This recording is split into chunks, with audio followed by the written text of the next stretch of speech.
What if I told you that the most revolutionary farm tractor ever built, a machine so far ahead of its time that its technology later went to the moon, was demonstrated once in a Wisconsin field, then quietly handed over to a museum and never produced again? Or that the founder of one of the world's most famous supercar brands got into the business because a farmer insulted him and his tractor? History forgot these machines. Today we're bringing 10 of them back. Number 1. The Hart-Parr Number 1. Let's begin at the very beginning, not just of our list, but of the entire tractor industry. The year is 1897. Two young men, Charles Walter Hart and Charles Herbert Parr, have just graduated from the University of Wisconsin with degrees in mechanical engineering. They were not ordinary students. For their graduate thesis, they had designed, built, and tested a working internal combustion engine right there on the campus in Madison. Graduating with honors, they borrowed just $3,000 in capital and formed the Hart-Parr Gasoline Engine Company. By 1900, they had outgrown Madison and moved operations to Charles City, Iowa, where better financing was available. And on June 12, 1901, the Hart-Parr Company was officially incorporated with an authorized capitalization of $100,000. Ground was broken for a new factory on July 5th of that year. By late 1902, they had produced their first tractor, a machine they called Hart-Parr Number 1. Now here is where history takes a brutal turn. Hart-Parr Number 1 was sold to a farmer named David Jennings near Mason City, Iowa. Because the farm was 36 miles from the factory, the decision was made to drive the machine there rather than ship it by rail. That delivery became an immediate disaster. As Number 1 crossed a wooden bridge, the bridge collapsed entirely, dropping the 14,000-pound tractor directly into the creek below. A nearby farmer had to bring actual horsepower to pull the world's first commercially produced gas-powered tractor out of the mud. After cleaning it up, the machine completed the journey without further incident and worked on the Jennings farm for the next 23 years. But then, in 1916, Hart-Parr Number 1 was scrapped. Gone. The very first tractor ever produced commercially in the United States, reduced to scrap metal. The story of Hart-Parr Number 2 is even shorter. It was a prototype. Only one was ever built, and it no longer exists. In 1903, Hart-Parr produced their Model 3, 15 units in total, and the American Society of Mechanical Engineers now recognizes this as the first successful commercially produced farm tractor in the world, powered by an internal combustion engine. The single surviving Hart-Parr Number 3 is preserved at the Smithsonian Institution's National Museum of American History in Washington, D.C. Restored in 2003 by a team of volunteers funded by the Hart. It weighs 14,000 pounds, features a unique hit-and-miss two-cylinder firing cycle, and produces 30 horsepower at the belt, and Hart-Parr themselves. They were also eventually lost to history. In 1929, they merged with the Oliver Chilled Plow Works, Nichols and Shepard Company, and the American Seeding Machine Company to form the Oliver Farm Equipment Company. For the first couple of years, the combined tractors carried the Oliver Hart-Parr name. But by the late 1930s, the Hart-Parr name was dropped from branding entirely. The founders of the tractor industry, the men who literally coined the word tractor, absorbed, erased, and forgotten. Number 2. The International Harvester HT34. The year is 1961. America is obsessed with the jet age. Rockets are climbing toward space, supersonic jets are crossing the Atlantic, and turbine engines are seen as the future of everything that moves. So when International Harvester decided to build the tractor of the future, they did the only thing that made sense in 1961. They put a jet engine on a tractor. The HT340, short for hydrostatic turbine, was unveiled at the University of Nebraska's Tractor Day in July 1961, and nothing else on that field looked anything like it. Where every other tractor had a tall hood and a chugging diesel, the HT340 had sleek, low, swept-back bodywork that looked more like a Formula One car than a farm machine. Under that fiberglass shell sat a tiny gas turbine engine built by IH's own solar aircraft subsidiary. The engine weighed just 90 pounds. It produced 85 horsepower. It spun at 57,000 revolutions per minute, and it was loud enough to make your ears ring from across a field. The turbine drove a hydrostatic transmission, meaning no gears, no clutch, just one lever that controlled everything from a crawl to full speed. The hydraulics ran electric motors built into each rear wheel, originally designed as winch motors for nautical anchor chains. Nothing about this machine was conventional. Everything about it was ahead of its time. Then came the disaster. On the way back from Nebraska, the truck transporting the HT340 crashed. The tractor was badly damaged. IH rebuilt it, repainted it red and white, gave it a new model number, the HT341, and toured it for one more year before quietly retiring it. In 1967, the company donated it to the Smithsonian, where it sits to this day. The turbine never went into production. It drank a gallon of fuel every 5 minutes, and it was simply too loud to operate. But the hydrostatic transmission they built into it changed everything. That technology became the basis of IH's 656 hydro tractor in 1967, and hydrostatic drives still power tractors and combines all over the world today. The turbine died, the transmission lived, and the most futuristic tractor ever built sits silent in a museum in Washington, D.C. Number 3. The Hart-Parr Little Devil. The year is 1914. Hart-Parr, now a well-established company, decides to design a completely new small tractor from scratch. What emerged was one of the strangest machines in American agricultural history. They called it the Little Devil. The Little Devil was a 3-wheel tractor with the single wheel positioned in the rear, and the operator sitting off to the side of that rear wheel. It was rated at 15 horsepower at the drawbar and 22 at the belt, and it was completely unlike anything Hart-Parr had produced before. On paper, it was bold, innovative, and aimed squarely at the growing market for smaller, lighter farm tractors.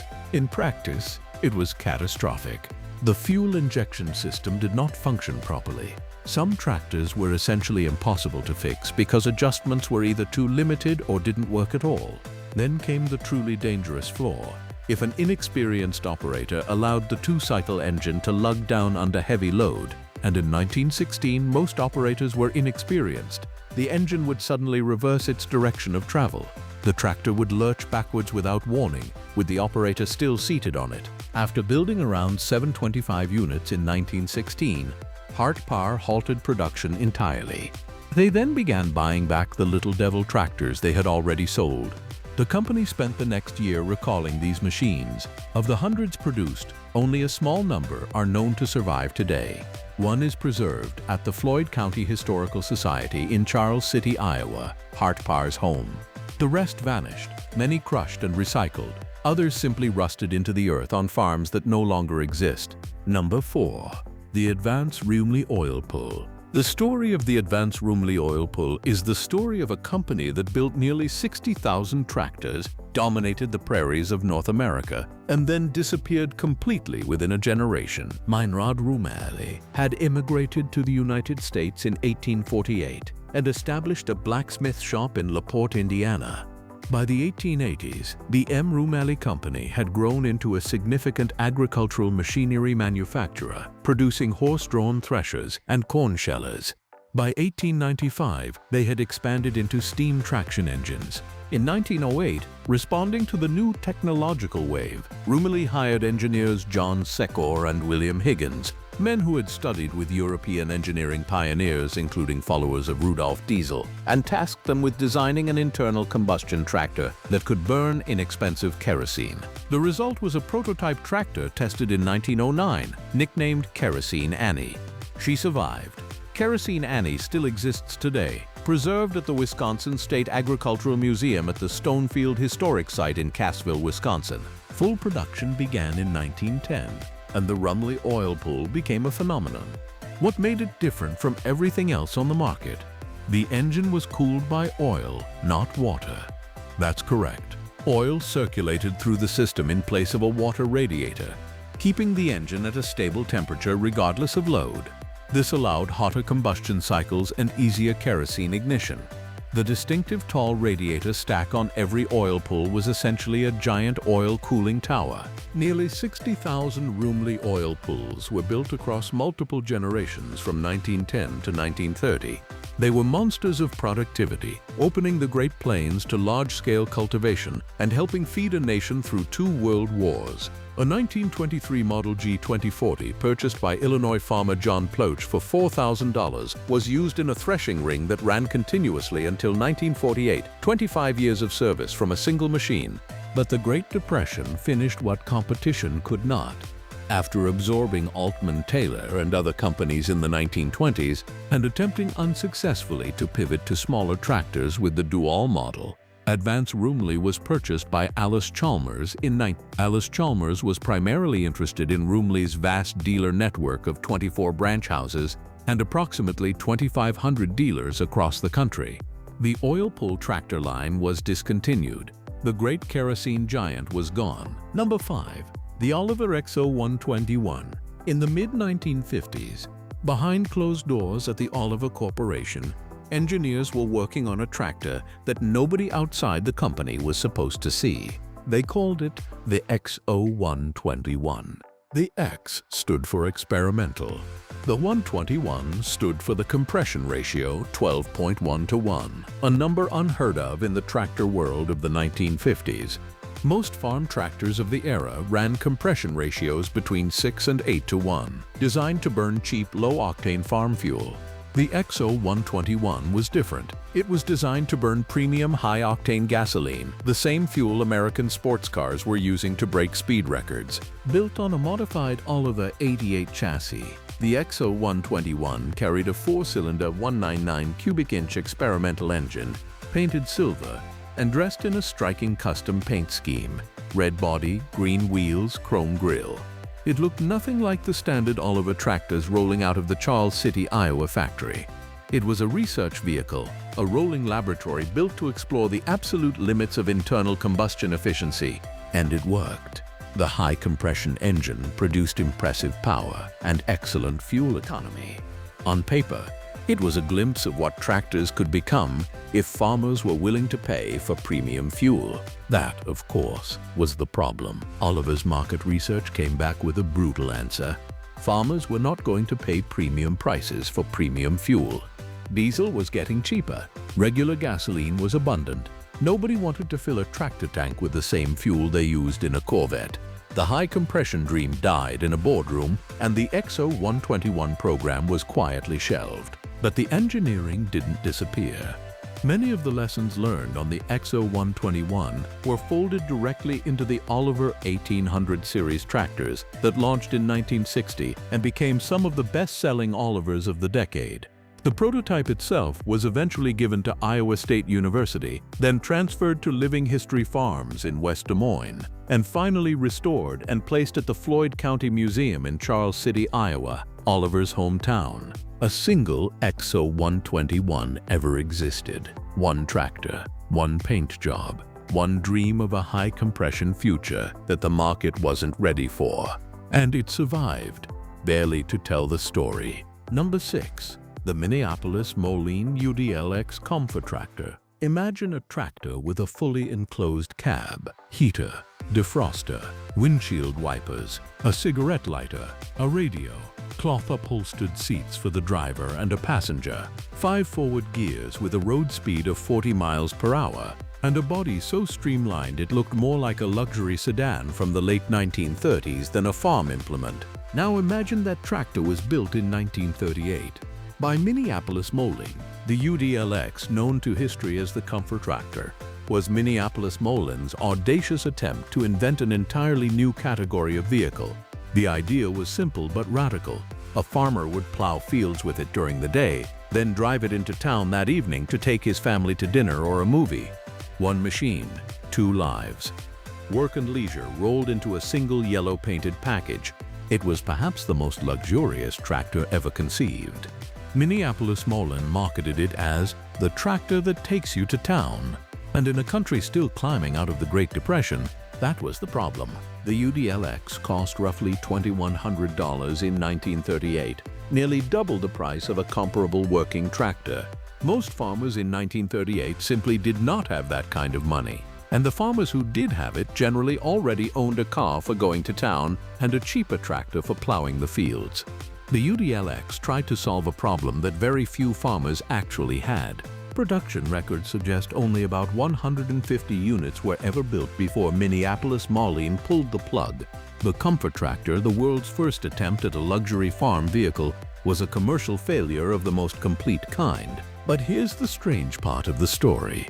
The few that survived became some of the most valuable collector tractors in the world. Restored examples regularly sell for six-figure sums today.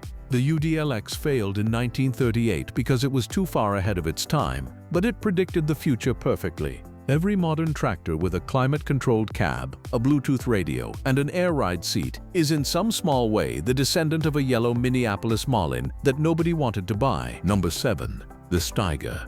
Number 1. In 1957, in a barn in Red Lake Falls, Minnesota, two brothers named Douglas and Maurice Steiger decided that the tractors they could buy weren't powerful enough for their farm, so they built their own. The Steiger brothers needed something that could pull a heavy tillage tool through thousands of acres of Red River Valley soil. The biggest tractors available in 1957 simply weren't up to the job. So instead of buying, they welded. They scrounged industrial parts, a Detroit diesel engine, a heavy truck transmission, axles built like something out of a logging truck, and assembled it all into a four-wheel drive articulated machine that bent in the middle, with each axle pivoting independently. They painted it green. They gave it the not very creative name Steiger No. 1, and then they put it to work on their own fields. It was rated at 238 horsepower. At a time when most farm tractors maxed out around 70. It dwarfed everything else in the county, and neighboring farmers, who had come to gawk at this homemade monster, started asking the brothers to build them one too. That's how a barn-built tractor became a company. By 1958, the Steigers were building tractors part-time for paying customers. By 1969, they had moved into a proper factory in Fargo, North Dakota. Through the 1970s, Steiger tractors became one of the most respected names in heavy agricultural equipment in North America, building giant articulated four-wheel drive machines under their own name and as contract builders for Allis-Chalmers, Ford, and International Harvester. At their peak, they were producing over 3,000 tractors a year. In 1986, after surviving the 1980s farm crisis on life support, Steiger was acquired by Case IH. And the Steiger name has survived as a high-horsepower tractor line within Case IH ever since. The brothers' barn-built original Steiger No. 1 is preserved today as one of the most important homemade tractors in American agricultural history. Two brothers, one barn, one welded-together monster. And from that, an entire chapter of modern heavy agriculture was born. Number 8. The Big Bud 16V747. In 1977, in a small workshop in Havre, Montana, a team of engineers was building something that had never been built before and would never be built again. They called it the Big Bud 16V747. The name was a deliberate joke. The 747 was a reference to the Boeing 747 jumbo jet, the largest aircraft in the world at the time. And the Big Bud was, by every meaningful measurement, the largest farm tractor ever built, 27 feet long, 20 feet wide, 14 feet tall to the top of the cab, a fuel tank that held 1,000 gallons, a weight fully fueled of over 100,000 pounds. Under the hood sat a 16-cylinder Detroit diesel 16-Voth 92T engine, the same engine family used in heavy military equipment and ocean-going boats. Original output 760 horsepower, later upgraded to 900 horsepower, currently producing 1,100 horsepower. The tires alone stood 8 feet tall and were custom manufactured by United Tire Company of Canada. It was built for one customer, the Rossi brothers, cotton farmers in Bakersfield, California, at a cost of $300,000. Their goal was to deep-rip compacted cotton soil 20 inches deep, replacing two Caterpillar D9 bulldozers with a single tractor. The Big Bud did the job for 11 straight years. But here is what makes the Big Bud's story strange. When United Tire Company went bankrupt in 2000, the world's largest tractor suddenly became unusable. Nobody else made tires that size. The 7047 sat idle. By 2009, it was officially retired and moved to a museum in Iowa. The greatest farm tractor ever built had been defeated not by competition or economics, but by the fact that nobody could make tires for it anymore. Then came the resurrection. In 2020, the Williams brothers of Montana purchased the 747, fitted it with newly available Goodyear LSW 1400 super tires, themselves the largest agricultural tires in the world, and put the giant back to work. The Big Bud now pulls an 80-foot cultivator through Montana wheat fields, covering 1.3 acres per minute. Only one Big Bud 747 was ever built. There will never be another. It is the largest, loudest, and arguably the most magnificent farm tractor ever assembled, a one-of-a-kind monument to American agricultural ambition that almost died from a shortage of rubber. Number 9. The John Deere 8010. In 1959, John Deere set out to build a tractor that would change American agriculture forever. What they built instead was one of the most spectacular failures in the company's history. The John Deere 8010 was unveiled with enormous fanfare at the company's massive Deere Day in Dallas event in August 1959, the same event where Deere unveiled their entire revolutionary new generation lineup. But the 8010 was the showstopper. It was the largest tractor John Deere had ever built, 215 horsepower, a 6-cylinder turbocharged GM diesel engine, 4-wheel drive, 8 forward speeds, air brakes borrowed from heavy trucks because no tractor had ever needed brakes that powerful before. It weighed 19,000 pounds. It cost $30,000 in 1960, equivalent to over $300,000 today. It was a monster, and it was meant to dominate the emerging market for big 4-wheel drive prairie tractors. But the 8010 had a critical flaw, and it killed the program: the transmission. The original 80110 used a clutch and gearbox system borrowed from heavy trucks, a system that simply wasn't designed for the constant load and stress of agricultural work. Reports came in from across the prairie of transmissions failing, gears stripping, clutches burning out under load. John Deere quietly recalled nearly every 801 they had sold. Of the approximately 100 units built, the vast majority were brought back to the factory, completely rebuilt with corrected transmissions, and re-released as the Model 80. Out of approximately 180 Ford 10 tractors originally built, only about 100 true 80 Fords and 80 Fords combined are believed to exist today, and only a handful of unconverted original 80 Fords survive. The rest were absorbed back into the factory, rebuilt, and erased. The 8010 nearly killed John Deere's reputation in the high horsepower market. But the lessons learned from that failure shaped every big John Deere tractor that came after: the 7520, the 8430, the 8440, all the way through to today's massive 9R series. The 8010 was a disaster, but it was the disaster that taught John Deere how to build the big tractors that would eventually conquer the world. Number 10. The John Deere LW. Not all lost tractors disappeared through neglect, economic failure, or the chaos of early industrial history. Some were deliberately erased by the companies that built them.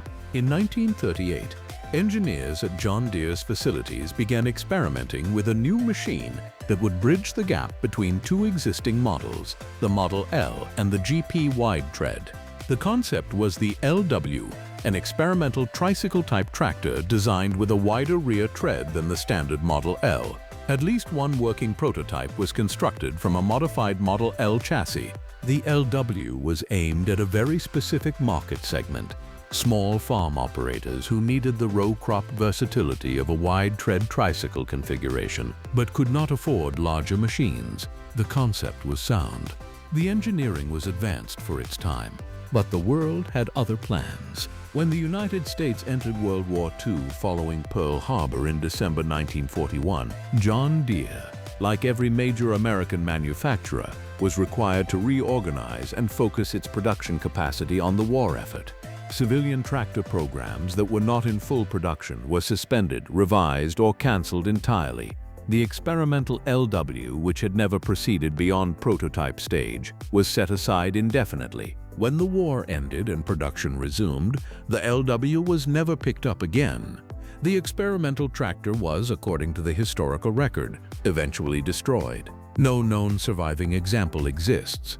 The LW is particularly poignant among John Deere's lost machines because it exists in such a specific historical moment, completed enough to drive, documented enough to appear in engineering records, but erased before it could ever turn a field. If you found this video interesting, there is a lot more where this came from. The history of early farm machinery is one of the most underappreciated chapters of American and world industrial history, and we are just getting started. Subscribe and stay with us because there are dozens more of these machines waiting to have their stories told.